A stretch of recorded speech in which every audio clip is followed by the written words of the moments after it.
काल रात्री उशिरा दिल्लीमध्ये भाजपच्या मुख्यालयात झालेल्या केंद्रीय निवडणूक समितीच्या बैठकीनंतर रात्री 1 वाजता केंद्रीय गृहमंत्री अमित शहा यांच्या निवासस्थानी महाराष्ट्राचे मुख्यमंत्री एकनाथ शिंदे, उपमुख्यमंत्री अजित पवार आणि उपमुख्यमंत्री देवेंद्र फडणवीस, भाजपचे प्रदेशाध्यक्ष चंद्रशेखर बावनकुळे यांच्यामध्ये सुमारे 2 तास बैठक झाली।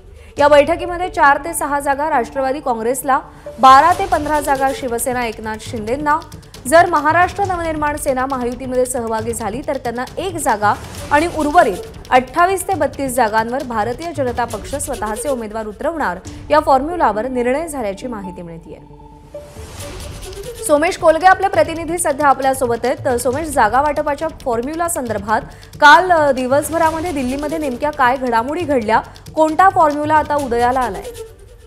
प्रज्ञा, आपण लक्षात घेतलं पाहिजे की काल रात्री जवळपास 2.25 तास ही बैठक, 2.25 तासापेक्षा जास्त वेळ 2 तास ही बैठक केंद्रीय गृहमंत्री अमित शहा यांच्या निवासस्थानी सुरू होती आणि या बैठकीमध्ये अंतिम शिक्कामोर्तब झाल्याची शक्यता आहे। पूर्ण माहिती जी आपल्याला मिळते त्यानुसार महायुतीच्या जागा वाटपावर जवळपास शिक्कामोर्तब झालेलं आहे। आता काही जागा ज्या होत्या ज्यावर राष्ट्रवादी काँग्रेसचाही दावा होता आणि भाजपचाही होता, काही जागांवर भाजप उमेदवार उतरवण्यास इच्छुक होतं, तर त्याचवेळी एकनाथ शिंदे गटही ती जागा मागत होता।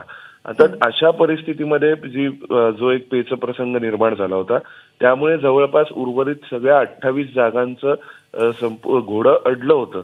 काल अमित शहा यांच्या निवासस्थानी झालेल्या बैठकीनुसार 28 भाजप, एक जर महाराष्ट्र नवनिर्माण सेना महायुतीत आली तर, कारण त्यांच्याविषयी अजून अंतिम निर्णय झालेला नाहीये महायुतीचा, तर नाहीतर मग ती जागा सुद्धा भाजप, असं 28 ते 32 भाजप, एकनाथ शिंदेंना 13 ते 15 जागा आणि 6 म्हणजे 4 ते 6 जागा या राष्ट्रवादी काँग्रेसला, अशी एकंदर ढोबळमानाने चर्चा झाल्याचं आपल्याला कळतंय।